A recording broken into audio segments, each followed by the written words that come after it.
პანკისის ხეობაში მდინარე ალაზანზე სოფლების ჯოყოლოსა და დუმასტურის დამაკავშირებელი ხიდი, რომლის მშენებლობა რამდენიმე დღის წინ დასრულდა და რომელზეც დაახლოებით 286,000 ლარის ოდენობით საბიუჯეტო თანხა დაიხარჯა, უკვე იმდენად დაზიანებულია, რომ მასზე მსუბუქი ავტომობილით გადასვლაც კი საშიშია. ხიდის მშენებლობა ჯერ კიდევ 2013 წლის ზაფხულში დაიწყო, მაგრამ 3 წლის განმავლობაში გაჭიანურდა.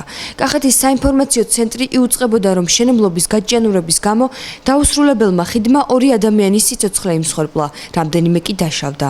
ადრე სანამ ხიდი გაკეთდებოდა, რამდენი მასწავლებელი ჩავარდნილა, რამდენი გამომლები ღამედაც მოუწევთ ხოლმე, მაღაზია იმდენად ისეთი არა აქვთ მანდ, რომ აქ გადმოდიან ღამე მაღაზიაში და აქედან მიმდინარე აბა ზოგი წყალში ჩავარდნილა, ზოგი ფეხმოტეხილი ყოფილა.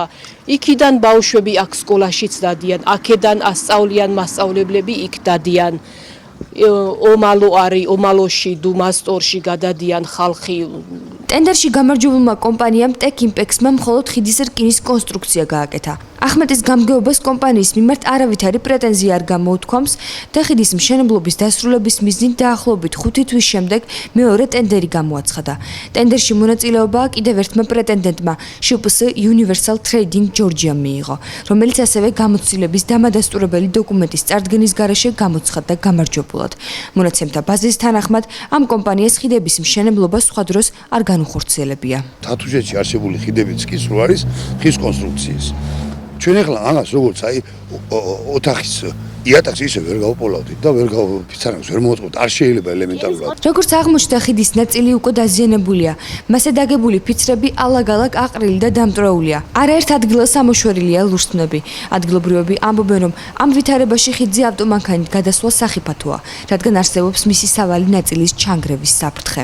სუბუქი მანქანით კი, მაგრამ საკუთო მანქანით აქ ვერ გადავლენ. ეგ ერთი პრობლემა და მეორე კიდე ეს ფიცრის ხიდი რო არის. თოვლი რომოა, ან გატკდება, ან გაწოლდება მანქანა ზევიდან. ანუ საშიშიც არის რა ერთი. ფიცრების მაგივრად რო ყოფილიყო ბეტონი, კარგი იყო რა თქმა უნდა.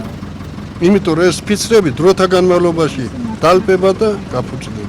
პანკისის მოსახლეობაში შობს, რომ დიდთოვლობასა და უამინდობას ხის ხიდი ვერ გაუძლებს, ასევე საფრთხესელიან წყალდიდობის დროს. შეგახსენებთ, რომ სოფლების ჯოყოლოსა და დუმასტურის ერთადერთი დამაკავშირებელი სწორედ ეს ხიდია.